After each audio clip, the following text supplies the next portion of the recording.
Hi friends, welcome to my channel. এই পথ যদি না শেষ হয়, সরি, এই ব্লগ যদি না শেষ হয়। আজকে কৌশিকী অমাবস্যা, সবাই হয়তো জানো, এবং সবার বাড়িতে নিরামিষই হয়। আমিও তাই নিরামিষে আলুর দম করছি। তোমরা সবাই জানো নিরামিষে আলুর দম কীভাবে করে, তাও আমি আমার রেসিপিটা শেয়ার করছি যাতে তোমাদের একটু হলেও হেল্প হয়। খুবই ইজি, খুবই কম টাইম লাগে। তার জন্য কি করতে হবে, আলুগুলোকে ভালো করে ধুয়ে হাফ করে সেদ্ধ করে নিতে হবে। এক চামচ নুন দেবে, একটা সিটি দিলেই খুব ভালো সেদ্ধ হয়ে যায় আলু।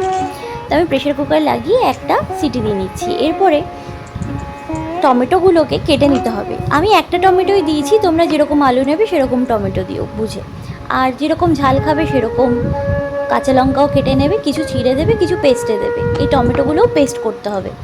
তো এরপর কাজু বাদাম আর মগজ ছাড়া তো আর পোস্ত ছাড়া তো এই নিরামিষে আলুর দম সম্পূর্ণই হয় না, মানে আমার তো ভালোই লাগে না।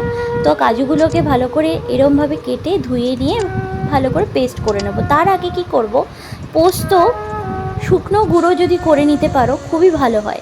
পোস্তগুলো শুকনো গুঁড়ো করে নিলে খুব ফাইন পেস্ট হয়, একটুও দানা থাকে না। দেখো কীরকম গুঁড়ো হয়ে গেছে।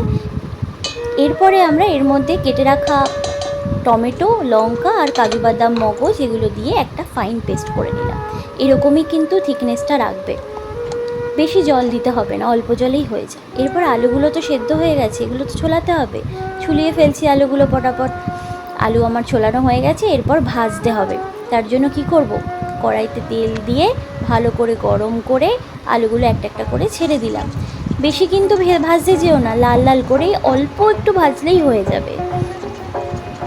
তো দেখো আমার আলু ভাজা কিন্তু কমপ্লিট। এরপর লাল লাল করে ভেজে আমি কিন্তু তুলে ফেলছি আলুগুলো একটা একটা করে। এরপরে আমি দেব কিছু গরম মশলা। তার জন্য দেব দুটো তেজপাতা, দুটো শুকনো লঙ্কা আর গোটা গরম মশলা, দারচিনি, এলাচ আর লবঙ্গ দিয়ে একটুখানি নাড়িয়ে নিয়ে একটু ভালো সেন্ট বেরোলেই দিয়ে দেবো বাটা মশলাটা। বাটা মশলাটা দেওয়ার পরে দেব গুঁড়ো মশলা এবং আদা বাটা। আদা বাটাটা কিন্তু আগে দিয়ে দিলেও পারো, কিন্তু আমি পরেই অ্যাড করেছি। গুঁড়ো মশলাগুলো কী কী দিচ্ছি শুনে নাও। ওর মধ্যে থাকবে হলুদ, শুকনো লঙ্কা, মানে কাশ্মীরি চিলি পাউডার, যেটা আমরা কিন্তু কাশ্মীরিটাই ব্যবহার করি, জিরে গুঁড়ো, ধনে গুঁড়ো আর আদা বাটাটা দিয়েইছি, একটু লবণ আর একটু মিষ্টি দিয়ে ভালো করে কষিয়ে নিতে হবে। একটু একটু করে জল দিতে হবে, যেহেতু পোস্ত আছে, কাজু আছে, খুব লেগে যাওয়ার চান্স থাকে। দেখো তেল বেরিয়ে গেছে, এর মানেই আমাদের মশলা কষে গেছে। এরপরে আমি দিয়ে দিলাম হাতে রব করে কিছু কসুরি মেথি। কসুরি মেথি দিয়ে দিলে কিন্তু ফ্লেভারটা দারুণ আসে। এরপরে দিয়ে দিলাম ভেজে রাখা আলুগুলো দিয়ে ভালো করে নাড়াতে হবে, একদম ড্রাই করে ফেলতে হবে, একটুও যাতে জল না থাকে। আমি আরেকটু ছড়িয়ে দিচ্ছি, কসুরি মেথি খেতে খুবই ভালো লাগে। যাই হোক, আমি কাঁচা লঙ্কা চেরা দিয়ে দিলাম এবং এক চামচ 2 চামচ ভাজা মশলা দিয়ে দিলেও হয়। ভাজা মশলা আমি করে রেখেছিলাম আলাদা করে, সেটার রেসিপি যদি জানতে চাও আমাকে কমেন্ট করো। আমার কিন্তু আলুর দম প্রায় রেডি। তোমরা যেরকম গ্রেভি খেতে চাও সেরকম পরিমাণে জল দেবে, একটু গরম জল দেবে, তাতে স্বাদটা ভালো থাকে।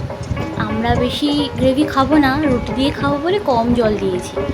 এইবার ভালো করে একটু সাঁতলে নিয়ে দেব ঘি, 1 চামচ ঘি দিয়ে দিলাম আর গরম মশলা দিয়ে দিলাম, গরম মশলা গুঁড়ো আর ঘি দিয়ে নামিয়ে দেবো। আমার কিন্তু আলুর দমটা রেডি। তোমাদের সাথে কথা বলতে বলতে যা দেখতে হয়েছে, উফ, দেখেই জিভে জল চলে আসছে। দেখো সার্ভ করে নিচ্ছি।